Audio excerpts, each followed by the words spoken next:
వర్మ గారు, డిసెంబర్ 15న ఆత్మార్పణ సంస్కరణ దినంగా నిర్వహించడం కోసం కేబినెట్ ఆమోదం తెలిపింది. పొట్టి శ్రీరాములు గారి వర్ధంతిని ఆత్మార్పణ సంస్కరణ దినంగా నిర్వహిస్తూ మరి కేబినెట్ తీసుకునే నిర్ణయాన్ని మనం ఎలా చూద్దాం? నిజంగా కంబైన్డ్ రాష్ట్రం ఉన్నప్పుడు రాష్ట్ర అవతరణ దినోత్సవాలు చేసేవారు. అవును, అసలు మన ఆంధ్రప్రదేశ్ రాష్ట్రం కోసం పొట్టి శ్రీరాములు గారు ప్రాణత్యాగం చేశారు. ఇది భావితరాలందరికీ కూడా గుర్తుండాలి.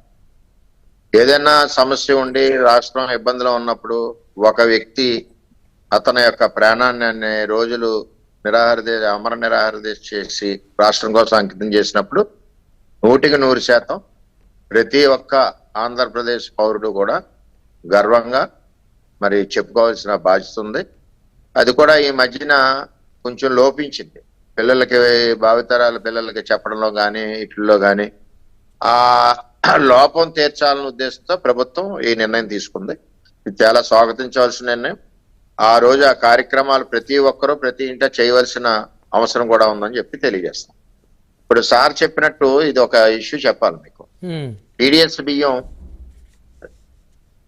వద్దు అంటే ఎవరో మానరండి. దానికి సన్న బియ్యం దానికి ఇచ్చి కేజీలు తగ్గించి ఆ రేట్ తీసుకోవడం ఒకటి.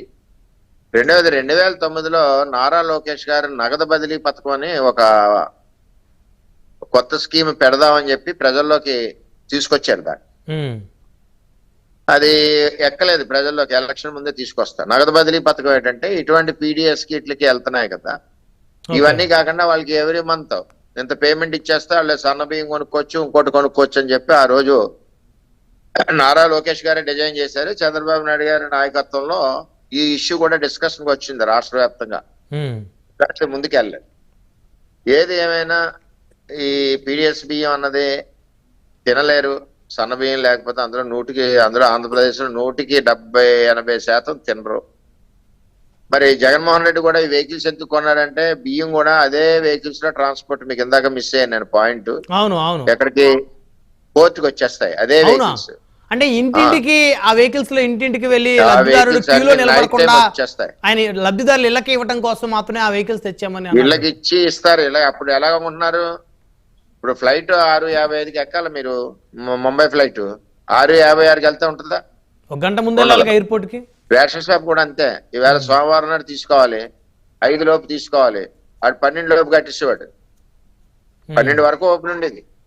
12 తర్వాత వాడు కనపడేవాడు కాదు, వెహికల్ వచ్చేది కాదు. క్లోజ్ ఆవేళతో రేషన్ సిస్టమ్. ఇది వరకు టీడీపీ ప్రభుత్వం ఉన్నప్పుడు ఎలా ఉండేది? రేషన్ నెల అవనే 20 రోజులు అవనే నెల 15 రోజులు అవనే రేషన్ వచ్చింది. అలాగే 2 నెలలైనా పెన్షన్ వచ్చింది. ఇక్కడ పెన్షన్ 1వ తారీఖు లేకపోతే 2వ రోజు పెన్షన్ లేదు. ఆ విధంగా చేసుకుంటూ వెళ్ళారు. ఏదైనా ఇప్పుడు శుభ పరిణామం ఏంటంటే కూటమి ప్రభుత్వంలో చంద్రబాబు నాయుడు గారు, పవన్ కళ్యాణ్ గారు తీసుకున్న నిర్ణయాలు ఇది చర్చకి దారితీస్తున్నాయి. రేపు సన్నబియ్యం వచ్చినా ఆశ్చర్యపోక్కర్లేదు, నగదు బదిలీ పథకం వచ్చినా ఆశ్చర్యపోక్కర్లేదు. ఇక్కడే కాదు, దేశవ్యాప్తంగా చర్చకు వస్తాయి. ఈ రేషన్ మాఫియా ఎక్స్పోజ్ అయింది కాబట్టి దేశవ్యాప్తంగా ఇవి అరికట్టడం కోసం దగ్గరే ఎక్స్పోజ్ అయింది. ఇతర రాష్ట్రాలు కూడా ఇదే వ్యాపారం నడుస్తుంది. సార్, ఇక్కడ తెలంగాణ అంటే ఇతర రాష్ట్రాల నుంచి కూడా కాకినాడ పోర్టు వస్తున్నాయి. కాకినాడ నుంచి వెళ్తున్నాయి, విశాఖపట్నం నుంచి వెళ్తున్నాయి. మరి ఎక్కడ పోర్టులు ఉన్నాయి అన్ని పోర్టుల నుంచి వెళ్తున్నాయి. పోర్టులు కూడా వాళ్ళే కదా మన ఆక్యుపై చేశారు కదా, గ్రాప్ చేశారు కదా పోర్టులు. కేవీ రావు గారి దగ్గర మరి కాకినాడ పోర్టు, మన కాకినాడ సీ పోర్ట్ గానీ KSCZ గానీ ఇవన్నీ కూడా వాళ్ళే కదా. ఏదైనా పొట్టి శ్రీరాములు గారికి సంబంధించి కేబినెట్ తీసుకున్న నిర్ణయం చాలా గర్వించదగ్గ నిర్ణయం.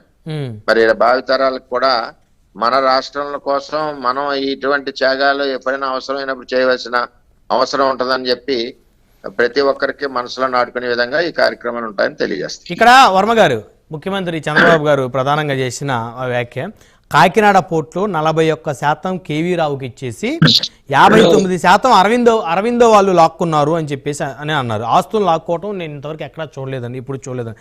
అంటే అలా లాక్కుంటే వాళ్ళు ఎందుకు గత ప్రభుత్వంలో ఎందుకు కంప్లైంట్ చేయలేదు? అట్లీస్ట్ మీడియా ముందుకు వచ్చినా ఎందుకు చెప్పలేకపోయారు? అంటే 59% లాక్కుంటే కంప్లైంట్ చేస్తే సముద్రంలో లోపల ఈజీ అండి. కేవీ రావు గారికి రాయి కట్టి సముద్రంలో వదిలేస్తారు. ఉమ్, కేసు ఉండదు, ఏముండదు. ఉమ్, అప్పుడు భయం కదా, భయంతో బతికారు ప్రజలు. ఈవేళ 151 మన 144 చిల్లర సీట్లు రావడానికి కారణం ఉమ్, ఓవరాల్ గా తీసేస్తే 75లో 111 తీసేస్తే 164 సీట్లు రావడం కారణం భయం. ఉమ్, వ్యక్తిగత స్వేచ్ఛ లేదు, ఉమ్, ఒక పోలీస్ వ్యవస్థ లేదు. ఉమ్, అంటే 2500 కోట్లు విలువైన పోర్ట్ అది. ఉమ్, దాన్ని 494 కోట్లకి కుదించారు. ఉహుం, ఉమ్, దాన్ని వాళ్ళు షేర్ తీసుకుని రెస్ట్ ఆఫ్ థింగ్ కేవీ రావు గారికి మిగిలింది 494 కోట్లు. అలాగే కేఎస్సీజెడ్ వచ్చేసరికి 1104 కోట్లు షేర్స్. ఉమ్, దాన్ని 12 కోట్లకి సెటిల్ చేశారు, ఆ బ్యాలెన్స్ తీసుకున్నారు.